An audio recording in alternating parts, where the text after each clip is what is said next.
আসসালামু আলাইকুম। এখন আমি আপনাদেরকে দেখাবো brownbook.net এই ওয়েবসাইটে কিভাবে একটা সাইটেশন ক্রিয়েট করতে হয়। এই দেখুন এখানে সাইন ইন অর রেজিস্টারে গিয়ে প্রথমে ক্রিয়েট অ্যাকাউন্ট, তারপরে আমরা ইমেল পাসওয়ার্ড বসাই দিই।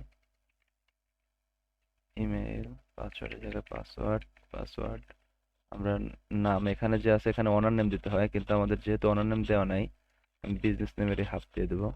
এখানে I am not robot, create account. দেখেন কিছু দেখালো না, কোনো লেখা যে এখানে একটা লেখা উঠছে, মেল আসছে। আমরা দেখি মেলটা চেক করি। এই যে মেল চলে আসছে। আমি এখানে আউটলুক দেখে করতেছি, আপনারা যে মেল দিচ্ছে সেটা দিয়ে করতে পারেন। মেল কনফার্মেশন হয়ে গেছে। এখন আমরা এই যে প্লাস চিহ্নতে এখানে ক্লিক করলে যে সবকিছু চলে আসছে। ফর্ম, আমরা যে বিজনেস নেম এখানে ফুল অ্যাড্রেসটা দিয়ে দেই, সিটি, জিপ কোড, কান্ট্রি। আমার এখানে ক্লায়েন্টের বিজনেস হচ্ছে স্পেনের, আমি তাহলে স্পেনটা দিয়ে দেই। ফোন নাম্বার, আমি এখানে ফোন নাম্বারের ফুল ফরম্যাট ব্যবহার করব। ইমেলটা বিজনেস মেল ব্যবহার করে দেব। ওয়েবসাইট, এখানে ডিসপ্লে ওয়েবসাইট, আমি এই ওয়েবসাইটটা কিভাবে শো করবো এটার কারণে ডিসপ্লে ওয়েবসাইট এটাও দিয়ে দিতে হবে। দেখি আমার কোনো সোশ্যাল প্রোফাইল, ফেসবুক আছে, ইনস্টাগ্রাম আছে, টুইটার নাই। বিজনেস ট্যাগ, এখানে আমরা কিওয়ার্ড গুলো ব্যবহার করব।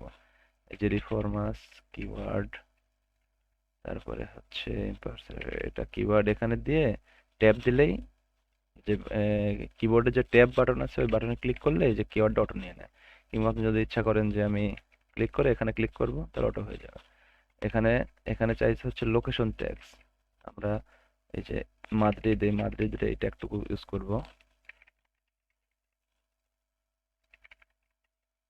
আর শুধু যে অ্যাড্রেস, এই যে মাদ্রিদ এটা দিয়ে দেবো ট্যাগের মধ্যে, I am not robot add.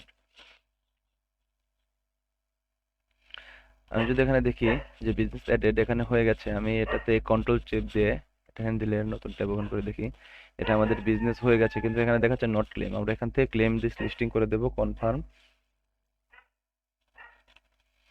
এই যে ক্লেম কমপ্লিটেড, এখানে নেক্সট। তারপরে যদি এখানে যাই যে বিজনেস নামটা আছে, বিজনেস নামটাতে ক্লিক করলে দেখেন যে আমরা এই যে চলে আসলো, এখানে ক্লেম লেখা উঠছে। এখন অ্যাড এর লোগো, আমরা লোগোটা অ্যাড করে দেব। এখানে লোগোটা হচ্ছে এখান থেকে লোগো, এই যে লোগোটা আছে লোগো, এই যে লোগো নিয়ে নিল। তারপরে আমরা ডেসক্রিপশন দেব। আমার ক্লায়েন্টের আবার ডেসক্রিপশন একটু ভিন্ন, এই কারণে আমি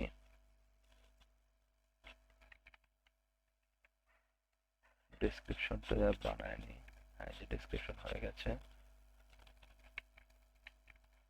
ডেসক্রিপশনটা দিয়ে দেবো। তারপরে হচ্ছে এগুলা সব দেখবো যে ঠিক আছে নাকি, দিয়ে তারপরে সেভ। সেভ হয়ে গেল। এখন হচ্ছে অ্যাডিশনাল ইনফো তো দেখবো, পেমেন্ট অপশন আমাদেরকে দিয়েছে কিনা, ক্লায়েন্ট, ল্যাঙ্গুয়েজ। সাইটেশনের ক্ষেত্রে একটা জিনিস খেয়াল করতে হবে যে যত বেশি ইনফরমেশন আমরা দিতে পারি, এখানে যেরকম আমার ক্লায়েন্ট স্প্যানিশ, স্পেনের ক্লায়েন্ট স্প্যানিশ ভাষার, ইংলিশ তো এটা নর্মাল থাকেই, আমি এটা দিয়ে দিলাম। আমরা সবসময় চেষ্টা করব যত বেশি আমরা ডাটা ইউজ করতে পারি একটা সাইটেশনের জন্য। যেরকম আমরা টাইম দেখি মনডে টু স্যাটারডে 8 to 20, এটা টাইম দেওয়ার সিস্টেম হচ্ছে এখানে দেওয়াই থাকে, শুধু আপনি 8 to 20 এখানে শুধু আপনি কমা বাড়া করে দিলেই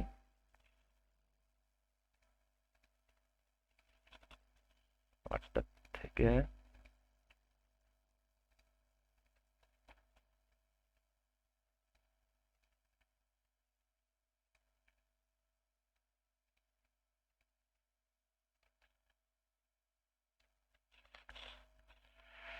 তারপরে হচ্ছে মিডিয়া, আমরা মিডিয়াতে হচ্ছে বাকি যে ফটোগুলো আছে আমার ক্লায়েন্ট যে দিয়ে দিয়েছে, আমি ক্লায়েন্টের ফটোগুলো দিয়ে দেবো।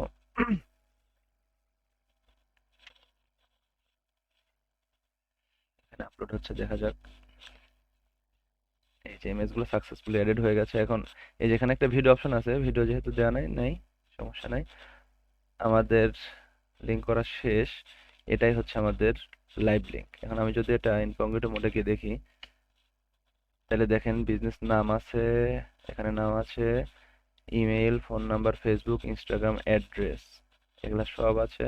টাইম, এই যে একদম সুন্দর একটা লিঙ্ক, লোগো সব আছে। আমরা এটা আমাদের ক্লায়েন্টের যে শিট আছে সেখানে রেখে দেবো।